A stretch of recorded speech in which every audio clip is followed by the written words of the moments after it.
Hello and welcome to my Divine Facts. Today we're going to travel through time and uncover the hidden truths behind the untold story of books left out of the Bible.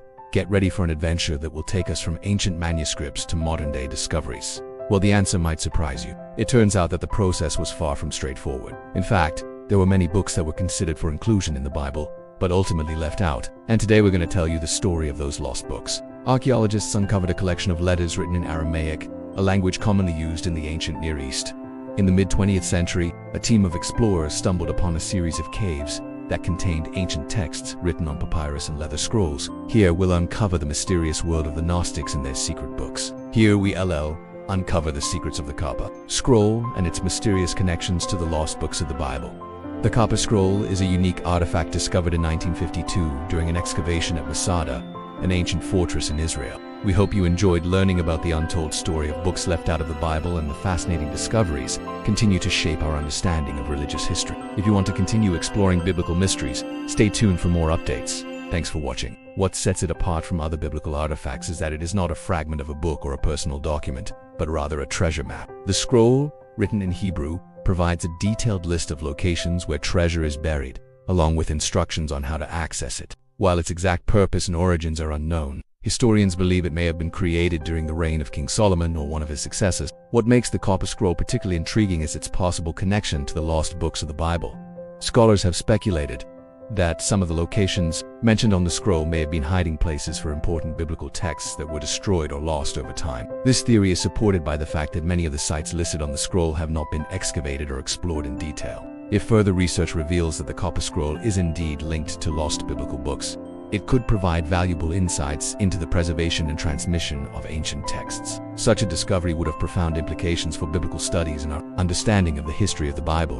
In the 3rd century CE, Nag Hammadi was a vibrant hub of intellectual activity and home to a group of religious thinkers known as the Gnostics. From ancient artifacts to lost texts, each discovery provides a unique perspective on the development and evolution of religious beliefs and practices. The books that were ultimately included in the Bible represent only a fraction of the religious landscape of the ancient world, and exploring the stories behind those left out offers a deeper understanding of the historical context of the Bible. As we continue to uncover new discoveries and make progress in biblical studies, we may find even more pieces of the puzzle that make up the story of the books left out of the Bible. Each new discovery you us closer to understanding the rich and complex history of this sacred text and the diverse religious landscape of the ancient world. So keep exploring, keep asking questions, and never stop seeking knowledge. Who knows what other fascinating insights await us in the future? Their name derived from the Greek word gnosis, meaning knowledge. The Gnostics believed that salvation could be achieved through secret knowledge, or they developed their own set of beliefs and practices, which differed from those of mainstream Christianity, and they wrote a number of texts that outlined their teachings. However, these texts were not included in the Bible and remained hidden until the 4th century, when the Roman Emperor Constantine I convened the First Council of Nicaea. This council, attended by leaders of the early Christian Church, aimed to establish a standardized set of beliefs and practices for Christianity. During the council, decisions were made regarding which books would be included in the New Testament, and the Gnostic texts were excluded. The main reason for their exclusion was that they did not align with the beliefs of the majority of Christians.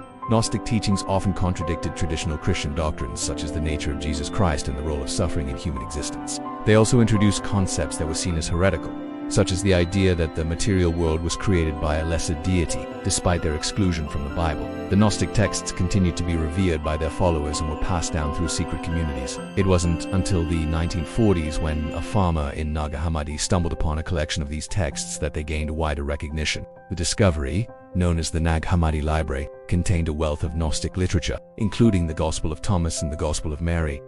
These texts provided valuable insights into the beliefs and practices of the Gnostics and their influence on early Christianity. By studying these texts, scholars gained a deeper appreciation for the diversity of thought within early Christianity and the factors that led to the formation of the modern Bible.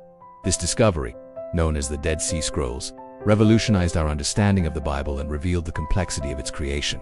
Among the many scrolls found at Qumran was a collection of biblical manuscripts that predated other known copies by centuries. These ancient manuscripts provided valuable insights into the evolution of biblical texts and helped scholars better understand the historical context of the Bible. But the discovery didn't stop there. Explorers also found a number of non-biblical texts, including a commentary on the biblical Book of Enoch known as the Testament of Abraham. This text, along with others, offered a glimpse into the diverse religious landscape of the Second Temple period.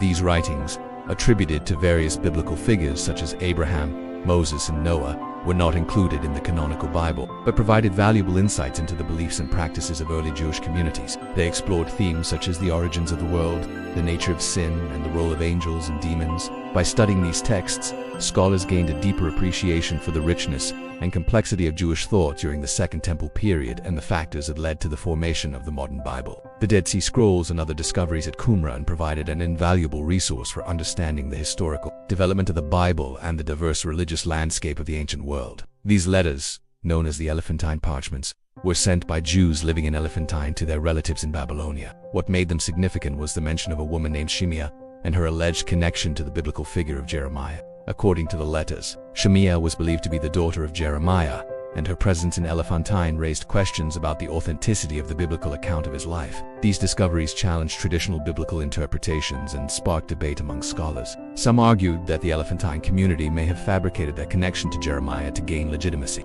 or that Shemiah may have been a real figure whose story became distorted over time. Regardless of the true nature of these relationships, the Elephantine parchments provide a fascinating glimpse into the lives of Jews living far from their homeland and the lengths they went to preserve their cultural identity. So stay tuned as we explore the untold story of books left out of the Bible. So sit back, relax, and let's dive into the world of biblical mysteries together. Also, don't forget to like this video to show us your support. And with that, let's embark on our journey. What is the origin story of the Bible? How were the books chosen, and how did they manage to make it into this sacred book? Here we'll discover the hidden secrets of the Elephantine Island. During the 4th century BC, Elephantine Island was home to a small Jewish community, and the ruins of their temple still stand as a testament to their presence. However, what truly makes this site remarkable is the discovery of a broken clay jar found near the altar of the temple. This unassuming artifact turned out to be a treasure trove of ancient history, containing 3rd century BCE papyrus fragments that told the story of a Jewish colony in Elephantine. The most fascinating aspect of this discovery was that these papyrus fragments contained portions of 2 previously unknown books, which would later become known as the Book of Jubilees and the Book of Secrets of Enoch. These books, written in the Hebrew language, offered a unique perspective on Jewish beliefs and practices during the Second Temple period. The Book of Jubilees, for example, provided an alternative account of creation and the fall of man, while the Book of Enoch contained apocalyptic visions and teachings attributed to the biblical patriarch Enoch. These discoveries shed light on the diverse religious landscape of the ancient world and provided valuable insights into the development of early Jewish thought. But before we begin, be sure to hit that subscribe button so you never miss out on our exciting adventure. Our first stop takes us to the ancient city of Elephantine, located near the modern-day city of Aswan in Egypt. However, the story doesn't end here. Further excavations at revealed even more surprising connections to the Bible.